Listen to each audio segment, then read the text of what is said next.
Hello, Kathden fans! Walang tatalo sa Kathden. Kathden back-to-back nominations, endorsements nila, mabaha at saka dumadami mga kasabers. So yan at marami pang items, no? Uunahin natin ito, si Ma'am Catherine at saka si Sir Alden pala, dalawa yung kanilang nominations sa PMPC Star Awards for sa La Salanieta mga kasambreros, no? Akala ko sa PMPC lang sila humahakot ng nominations. Pero dito rin pala sa ikawalong Gawad La Salanieta kasi isa pa sa mga awards ni Ma'am Catherine mga kasambreros ay yung most outstanding brand endorsement or endorser mga kasambreros. So iniisip ko rin dito Sir Alden pero yung isa sa nomination kasi ni Sir Alden dito ay yung most outstanding host or show host nga mga kasambreros sa kanyang performance sa Stars on the Floor. So pero si Ma'am Catherine ay iba. No, pero back to back dalawa sila mga kasambreros, no, dalawang nominations ang humapan natanggap ng Kathden mga kasambreros. Grabe, no? Talaga nakaka-amaze mga kasambreros na wala talagang tatalo sa tambalang Kathden mga kasambreros kasi para mga yung award-giving bodies or award-giving organizations na mismo yung nagsispeak out or kung pa nag-validate ba ng kanilang mga gawa mga kasambreros both sa television at saka sa movies mga kasambreros. So hindi nakapagtataka ito kasi grabe rin talaga yung binibigay nilang effort at saka time and lahat energy mga kasambreros sa kanilang craft na pinagtutuunan ng oras at panahon mga kasambreros. So congratulations ngayon pa lang sa Kathden. Hindi man sila manalo pero we're hoping that they will win. Ay tayo po ay masayang-masaya yung manominate lang ang Kathden mga kasambreros ng mga mga awards na ito or affiliations na ito ay talagang tayo po ay masayang-masaya na mga kasambreros, no? Yung nominate lang silang dalawa ay grabe na yung ating kumaga papasasalamat mga kasambreros kasi parang pag nominate ka, may nakita na agad yung award giving organizations na may potential, no? May you have something, no? And knowing Kathden sila talaga yung pinaka in demand na ngayon na mga na artista mga kasambreros when it comes to endorsements, when it comes to projects and so on mga kasambreros. Grabe, no? And speaking of that, ay na-recall ni yung hindi matatawarang achievements ng Hello Love Again mga kasambreros. Nag-share si Ma'am Naybara Lopez kanina. Throwback niya, no? November 25, 2024. Yun sa box office records ng Hello Love Again. And malulula kayo dito. Ready? Manda kayo. Number 1, widest opening release with 500 cinemas. It is also the first local movie to hold midnight screenings. So yan, tama, midnight screenings. Naalala ko yun. Yung isa sa mga nakakatawang moment dito, isa sa mga nakakatawang scenarios, yung, di ba, midnight, pinakauna na nagbukas ng dito naman sinihan, alas 12. Tapos yung iba nakapadyama. Sabi ng iba, yung nag-video noon, naalala ko talaga na sariwang-sariwa pa. Sabi niya, hindi naman ako na-inform na pajama party pala ito. Sabi niya, kasi nga, inisip ng mga tao na dumating na bumili ng ticket at saka nanood ng midnight. Ay pagkatapos na naman nood ay diretso na sila sa higaan. Diretso na sila sa higaan mga kasambreros. So, di ba na natin? So, pinakauna, no? Tama nga, no? Pinakauna nga sila na pelikula na may pinakamaraming sinihan na binuksan. Tapos sa pinakauna rin na nagkaroon ng midnight screening mga kasambreros. So ibig sabihin hating gabi. Ang kulit talaga mga kasambreros. Tapos nakapajama pa yung iba. At marami pang dito, mga eksena mga kasambreros. And then pangalawa, highest first day grossing Filipino film with 85 million pesos opening. Grabe, no? Fourth highest opening gross in Philippine history just behind ayun. So sa kasi kapag i-compare natin sa ibang mga pelikula na pinalabas sa Pilipinas na kasama yung foreigner or foreign movies mga kasambreros, yung Endgame, yung Infinity War at saka yung Inside Out mga kasambreros ang tatlo, first three. So pinakauna dito yung Endgame ng Marvel Studios mga kasambreros, 205 million. yung pinakauna. Infinity War, 141 million, and Inside Out, 88 million. So sila yung pang-apat. Grabe, no? Siguro pag gumawa sila ng movie, talagang kaya nilang i-beat itong mga kasambreros. Tapos, pang-apat na achievement nila, fastest to reach 100 million pesos in 2 days, 200 million pesos in 3 days, 300 million pesos in 4 days, and 400 million pesos in 5 days, and 500 million pesos in 6 days. So, di ba naisip natin, grabe yung ano niya, no? Yung paglukso ng, ng amounts. So, kaya para sa akin, hindi talaga 1.6 billion lang yung income ng Hello Love Again, mga kasembreros. Sobra-sobra pa. Number 5, widest released local film in the Philippines, shown in 726 cinemas. Kasi nagdagdag sila ng sinihan at that time, mga kasembreros. Nagdagdag sila ng 226 pa, no? Kasi 500 cinemas naging 726. Grabe, no? Number 6 na achievement, most widely released Filipino film internationally, shown in over 1,100 cinemas worldwide. Grabe. Biggest single day gross for a local movie at 131 million pesos.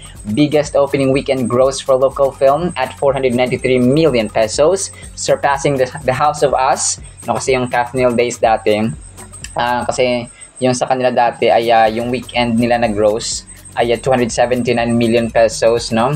Made history as the first Filipino film to debut in the US box office top 8. So number 1 to, no? Kung pinakauna na naging top 8 siya sa Amerika, mga kasembreros, na pinapanood doon ng mga tao, while also achieving a top 4 spot in Australia and a top 3 position in New Zealand during its opening weekend, a landmark achievement for Philippine cinema. Number 10, widest released Philippine film in the US with 248 cinemas. Grabe, no? Hindi talaga siya, hindi basta-basta, mga kaso. Number 11, with Hello Love Again grossing 566 million in just 6 days, it is now officially the highest grossing Filipino film of 2024, surpassing Unhappy for You, You's total gross of 450 million. Hello Love Again breaks records with a massive 930 million pesos. Kailangan may emphasis, no? Worldwide gross in just 10 days, becoming the fastest to reach the 900 million mark, no? So yun siya. Kasi pag umabot siya ng 900 million hanggang 1 billion, hindi rin basta-basta. It's now officially the highest grossing Filipino film of all time. So yun siya, no? Dineclare na siya na siya yung pinakamataas at saka pinakamataas na income sa buong kasaysayan ng pelikulang Pilipino. The first Filipino film to gross over 1 billion pesos at the worldwide box office. So pinakauna rin siya na nakaabot nga ng ng 1 billion, mga kasos. Grabe, no? Hindi basta-basta talaga ang Kathleen, kung kaya Kathleen lang sa kalam. Then next item natin, mga kasambreros. So yun, no? Endorsements ni Ma'am Catherine. Nag-post siya sa kanyang Instagram, yung kanyang Realme na endorsement, mga kasambreros, no? Itong naka-blue siya at saka naka-yellow, mga kasambreros. So post nito sa kanyang Instagram account, mga kasambreros, Realme 15 series, live real in every shot. Live real in every shot.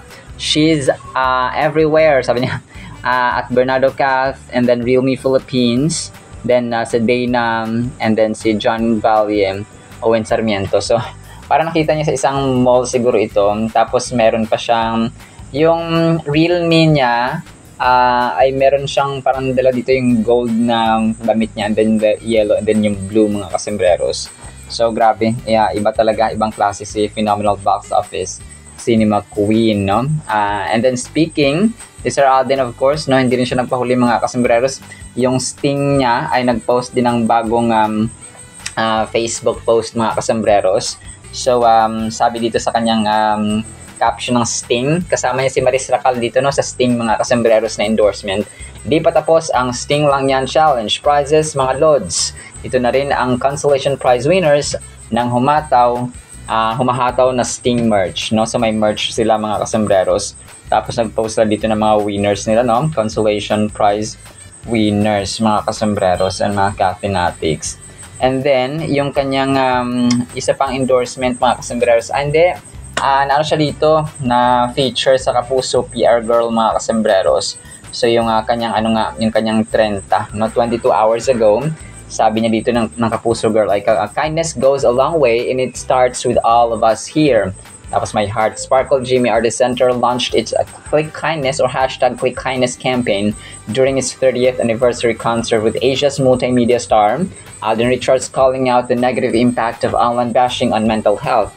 Let's make the internet a kinder space, one click at a time. So grabe no, tama, alam niyo napakalalim nito mga kasimeros na yung social media, gawin natin kumbaga pang environment of kindness, environment of love, of understanding. Kasi hindi biro eh. Kasi ngayon kapag social media ang labanan, yung meron niyang binalita, di ba, recently, yung girlfriend niya, pinatay niya daw sa bugbog. Tapos parang hindi pa napatunayan na siya yung pumatay. Tapos yung sinisisi sa mga tao sa online, ay yun, pati siya yung lalaki mismo ay nagpakamatay, no? So grabe ang nagagawa talaga ng parang hindi nila nakakaya, no? Kasi yung mga anak ng mga kontratista, yung mga anak ng mga dito na mga maluluhong mga nipo babies, mga kasembreros ay nakayanan pa nila. Pero yung mga iba na talaga sobrang kawawa, mga kasembreros, no? So kung kaya yung online bashing ay talagang dapat hindi i-normalize mga kasembreros. Not unless kapag talagang grabe na yung offense, no, ng tao, mga kasembreros. So parang they reap what they sow, mga kasembreros. So yun po, no. Pero yun nga, Sir Alden is reminding us na yung social media world, kailangan gawin natin kasi ang buhay sobrang ikli, no, para maging bitter.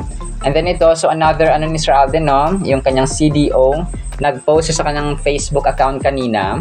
Hindi ko ito naisali, mga kasembreros. Parang complete type ito, complete video ng CDO, mga kasembreros.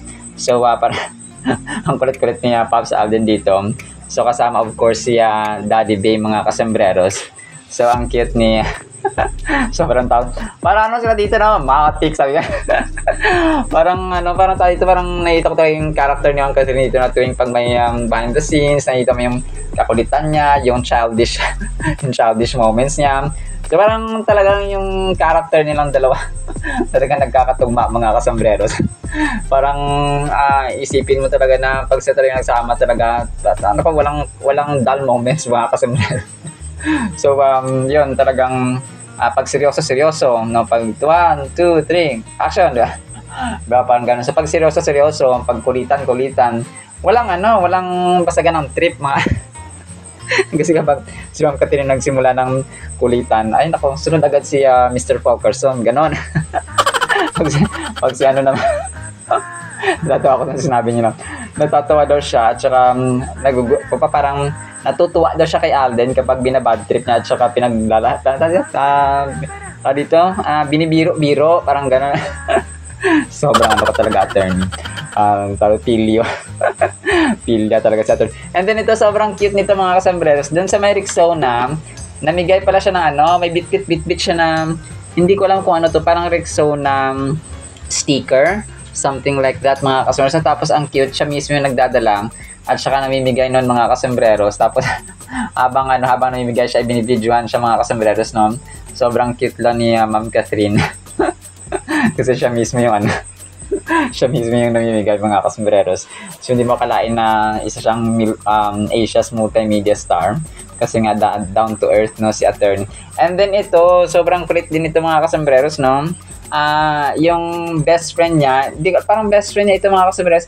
Okay. So, ito, vlogger at saka kilala rin ni Ma'am Catherine.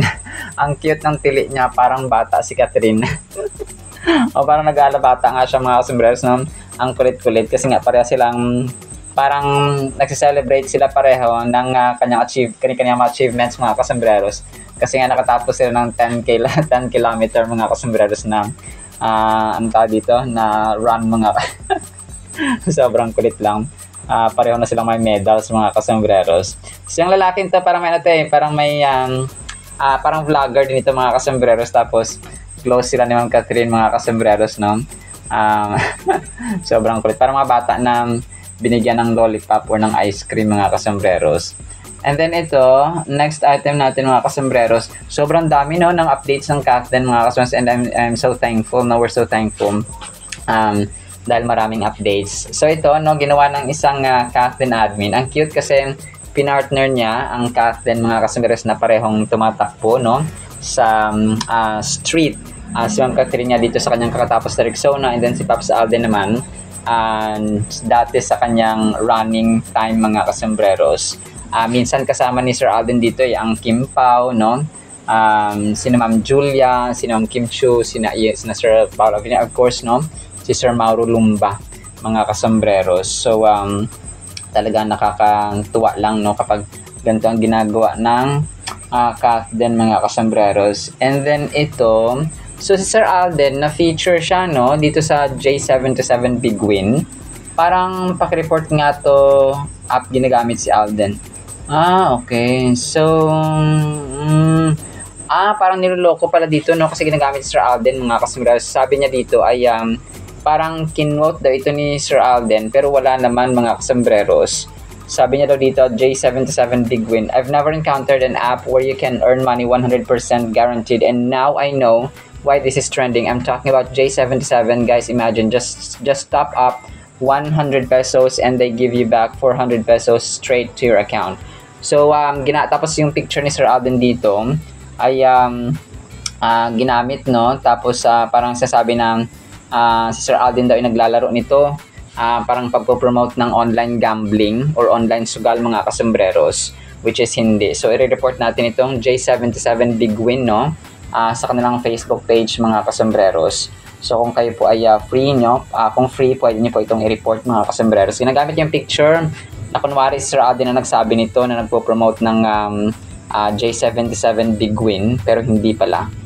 Ginagamit lang si Sir Alden, mga kasambreros, for their benefit and advantage, no? So, sana po ay ma-report din ito, mga kasambreros. And then ito, bukas pala may pasabog din si Sir Alden bukas. Magkakaroon siya ng Noel Bazaar sa World Trade Center, mga kasambreros. So, guest doon si Phenomenal Box Office Cinema King sa World Trade Center, mga kasambreros. So, ito po ay part ng kanilang tawag dito, parang bazaar, mga kasambreros. So, hindi ito part ng kanyang brand endorsements, pero ng Noel, kasi yung Noel Bazaar, parang yearly talaga sila nagkakaroon ng event, mga kasambreros. So, at this time, ay magkakaroon sila ng guest nga na Sir Alden. Grabe, no? Ibang klase, Sir Alden. So, November 26, 2025, 11 a.m. yung start doon sa Noel Bazaar, mga kasambreros. So, sabi dito sa kanilang complete na details sa post nila 1 hour ago sa Facebook, ay Noel Bazaar at the World Trade Center is about to shine even brighter as Alden Richards joins us live on opening day. Get ready for an unforgettable celebration this holiday season. Discover unique gift finds from over 300 plus merchants. Take photos and experience the magic of Christmas with thousands of fellow holiday lovers. Plus, a special appearance from Alden Richards and your other favorite Kapuso stars. So, may mga kasama pala siya doon, no? Na ibang mga Kapuso artists, mga kasambreros. So, mark your calendars. So, bukas na ito, mga kasambreros, mauna ito sa kanyang opening ng Hungry Pita. So, mark your calendars and invite your friends. This is one opening event you absolutely don't want to miss. See you at World Trade Center this week for a star-studded beginning to the merriest shopping tradition in the metro. So, World Trade, 11 a.m. mga kasambreros, ha? So, ang nag-collaborate pala dito ay GMA Network at saka yung World Trade Center, Forever One with the Filipino Cashless Salvation. So, yun siya, mga kasambreros. Kung gusto niyo pong pumunta doon sa World Trade Center bukas, ay andun po ang ating nag-iisang Phenomenal Box Office Cinema King, mga kasambreros, no? So, yun po. Grabe, no? Ang nakakahilo ang events ng Kathleen, mga kasambreros. So actually marami pa tayong marami tayong update sana, pero yun nga, sobrang haba na at saka gabi na rin, mga kasambreros. Sana po ay nag-enjoy kayo sa ating mga vlogs today.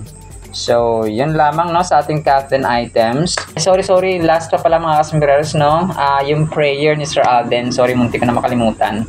Sabi niya dito ay, Dear God, thank you for the hope that you provide in Jesus. Through Him, we have purpose in this life and a great hope for the future kingdom. Because your promises, we don't have to walk aimlessly or fear what's ahead. You guide our steps and walk with us every moment. Fill my heart with this hope when doubts arise, and let it strengthen me to live boldly for you. As Jeremiah 29:11 says, ang ganda nito, for I, God, know the plans I have for you, declares the Lord. Plans to prosper you, not to harm you, plans to give you hope and a future.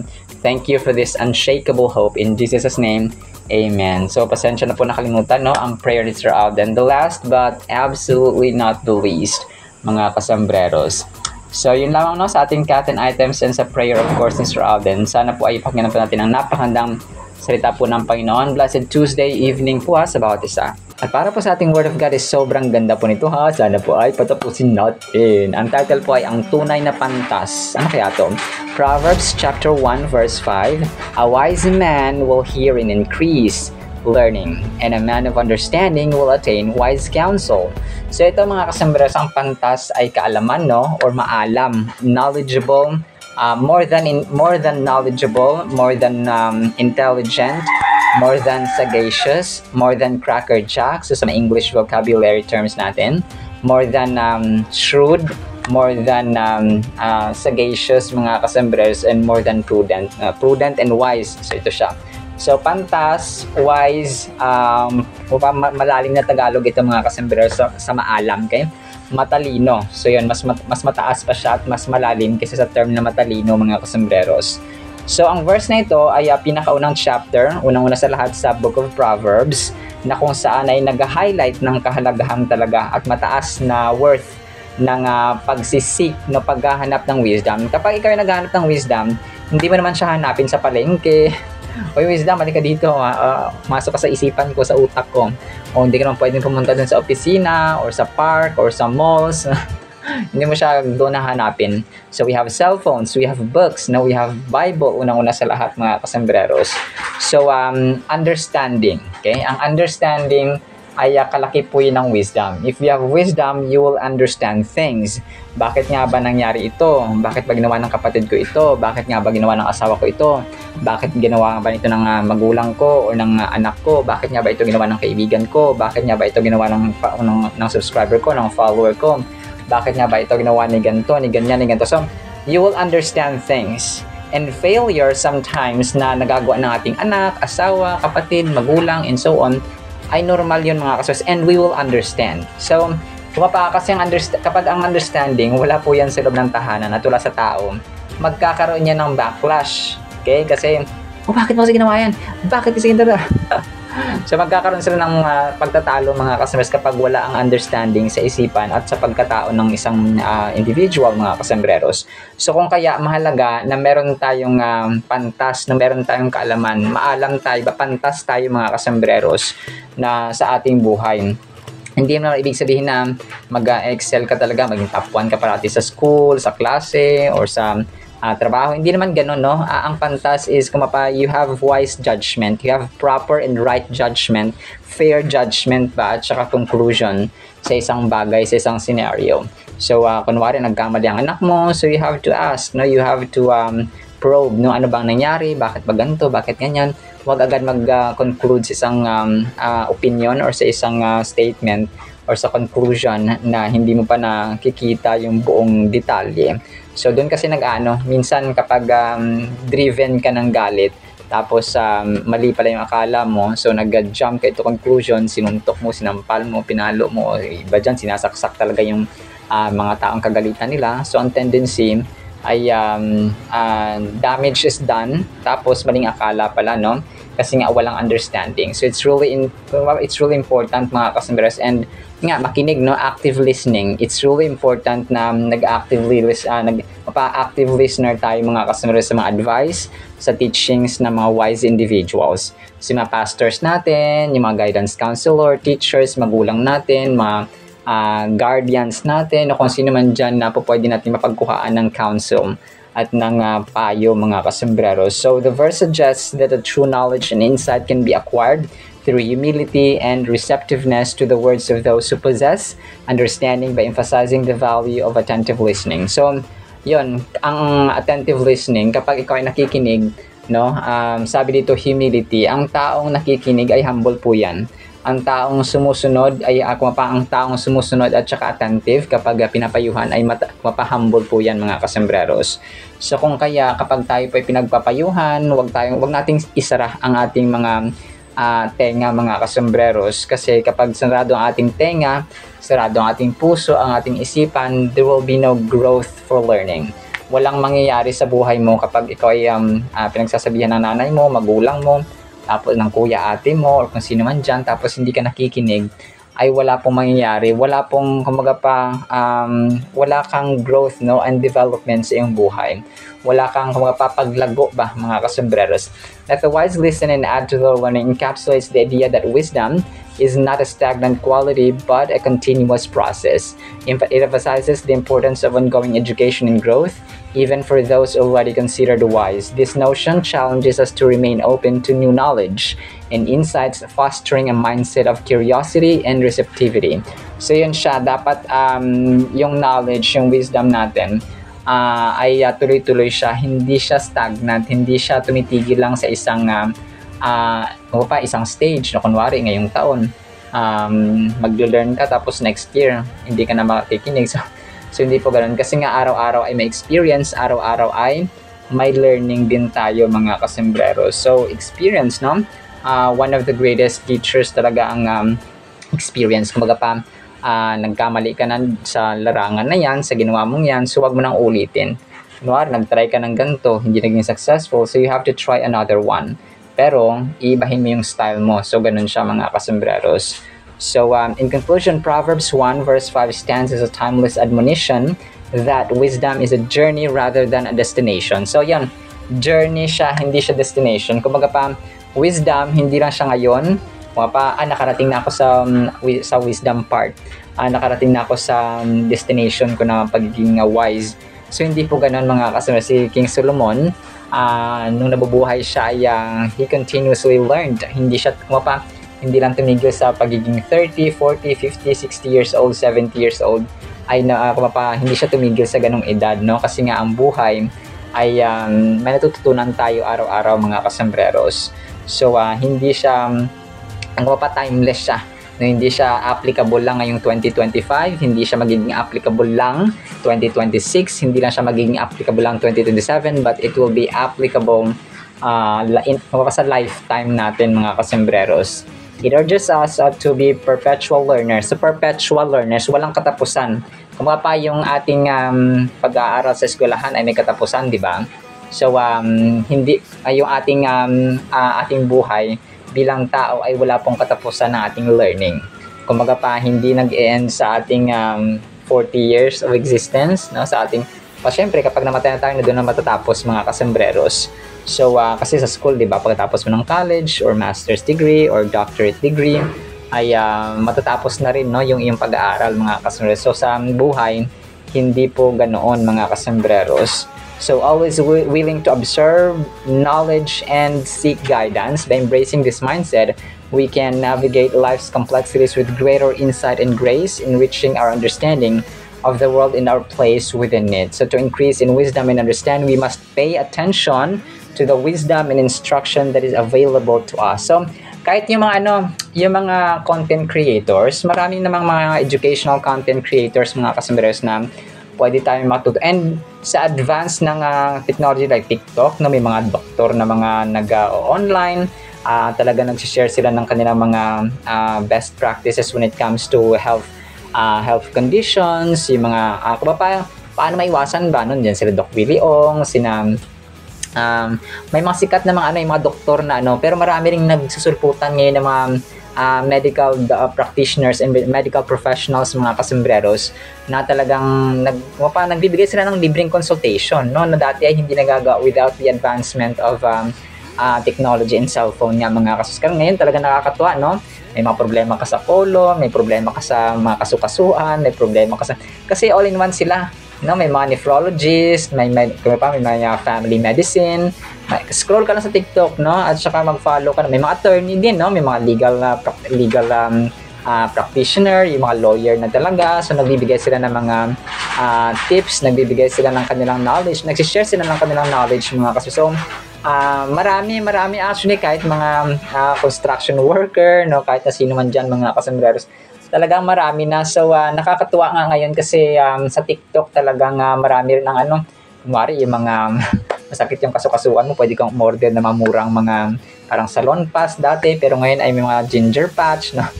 Talagang napa-order kami ng mga kasombrero yung ginger patch na pag masakit yung kasukasuan may pwede mo kasi maanghang siya. So marami, no, scroll lang kayo. So ito yung nakaka-increase din ito ng learning.